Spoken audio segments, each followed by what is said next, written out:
So we were living there in that apartment for a year, and then we renewed the lease in June, and we ended up breaking up in July. So they ended up charging us a couple of fees that I ended up paying everything in full. Okay, but so the breakup is in July. What do you do for a living?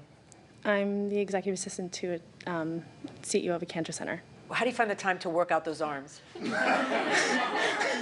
I don't know. They're menacing. Thank you. Let me just say. That is, I can't take my eyes off them. Thank you. Okay. Appreciate it. Wow. Okay. I was hoping she'd say, I'm a trainer. Well, of course, she's No. a trainer, you know. No. All right. So you guys break up in July? Yes. And when do you move out? I have a storage unit I rented at the end of June, so I moved out before July. It was the weekend before 4th of July weekend. Okay. When you're leaving, you know that you've signed, both your names are on the lease. So what was your game plan? Correct. I left it with her as, I'm leaving, whether you stay or you go, and we'll deal with it. Yeah, but you have a lease. Right. So. Like I told her, I said, whether you're going to stay in the apartment for the remainder of the lease, you know what I mean? No matter what it was, if she said she was staying or leaving, I got my storage unit, took all my daughter's stuff and my stuff out. From that day on, this is the first time I've seen her in person. And we... Right, but what was your game plan with the landlord? Just to deal with it as if she took all her stuff out. What does deal with it mean? Did you ever call the landlord? I attempted, and they told me I need to discuss the matters with my ex-girlfriend. Why? That's a good question. And right, but if you're willing to pay, why wouldn't they take your money? Your money's not green enough? No, I didn't say I was willing to pay them at that time. Exactly. So his game plan was, let's just, wait until the landlord sues us. That was his game plan. Yep. All right. Right. And is his credit garbage? No. I mean... I have like a 760 credit score. So. Okay, why are you making faces? Because she wanted to save her I don't check his credit score, so, I mean, I can't say whether or not, but... But you sound like the kind of guy who might not have good credit, since your attitude is not to get out of the lease and negotiate something. Your attitude is, let them chase me. Whoa, catch me if you can. That's the exact reason of why I paid everything, because I was worried that something was going to affect my credit in my life, so I paid everything. That's the reason why. Now let's talk about that. What typically happens is people move out, and then you've reached the contract, and the landlord ends up re-renting it and doing something we call mitigation of damages. They re-rent it to somebody else. This is a big building? Yeah, it's a big complex. How many units? I don't know, a few hundred. So they re-rent it, and they're not out any money. All they can chase you for is what they're out, any damages and what they're out. They can't make double rent. They can't sue you for the year. But did you speak with the landlord? I did. So you're the only one willing to speak with the landlord. I was the only one that spoke with anybody. He's evil and savvy. He knows what I just said. You're naive and a good person, and you're trying to figure out what you can do to make things right because you're about to break a lease. And then the company told you what? I tried to ask them if there was any other option than me paying every fee under the sun to move out of an apartment, and they basically told me that this is a legal binding contract. You signed it. You knew the deal if you canceled the lease, and this is what you owe. And there's no, and I cried to them on the phone for weeks, because I didn't want to drop over $10,000. It's actually more than $5,000 that technically he owes me. Well, tell me how it went. When did you know he was going to move out? When was the fight that led to the conversation? Well, I honestly think the day was like June 22nd, where we officially. So you feel that under no circumstances should he get out of paying his half of the rent? No, because we both renewed the lease. We both were on the lease. And at a minimum, you would expect 30 days to figure out what you're going to do. So then the company tells you that they're going to charge you 2 months penalty, which would be August, September, correct? Right. And then also, aside from that, another month consideration fee. What the heck is that? So this argument is between a girlfriend and a boyfriend.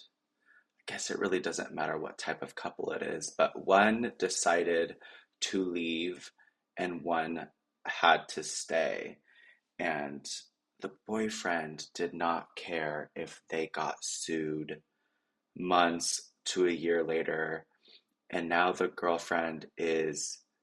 ex-girlfriend is trying to get her money back from what he had caused, which was a move out because of a breakup. Now, he did have a daughter.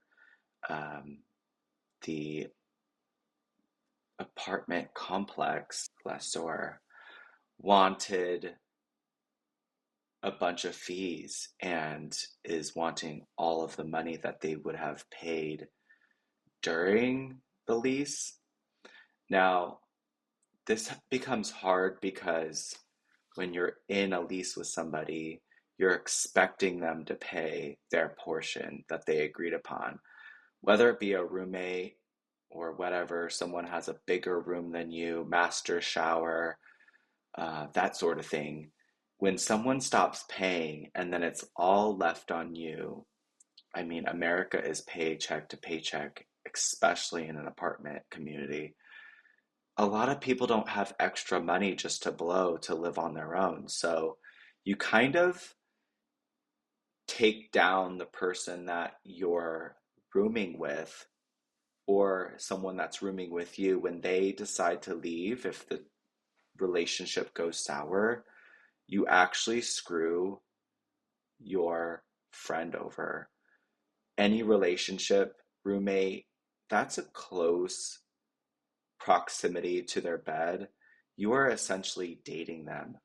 You're closer than a friend, maybe not a girlfriend or a boyfriend, but in this case, they were living together as girlfriend and boyfriend. Now, this is going to be interesting how it plays out. When he leaves in July, what's your game plan? Because this agreement is reached with the company in August. When we tried to cancel the lease so that we'd be effective July 1st. And in the very rare occasion that I was able to speak to him because my phone number was blocked, he had told me, what was he so mad at? I don't know. What were you so mad at? I don't know. I don't know. It's just how I felt. I mean, that's just how you roll? It's 3 years that somebody's a part of your life, and then you block their number the next day? Well, yeah, we broke up on quick, bad terms, and I didn't want to talk to her, so I blocked her number. What was so bad? Nothing. It was just time, I guess, for us to break up. That's all. But she was around my daughter for 3 years and didn't say goodbye to her and just took off, and doesn't feel bad about that. You know? I thought you were the one who took off. Right, but she never reached out to my daughter to try to say anything. How old's your daughter? She's going to be 6 in November. So she was there for a good portion of her life and just walked out. Well, maybe the fact that you blocked her number gave her the impression that you would not be amenable to her seeing your daughter. She could have. Can she see your daughter? Now, no. Oh. No. No. Okay, so you reached this deal in August, so July, middle of August. So what are you doing during July? What happened is that he told me that because we already put in writing that we were canceling the lease, that we don't need to pay July rent. So he was under the impression, so he wasn't paying it. You don't pay the rent in July either? Not originally, no. Okay.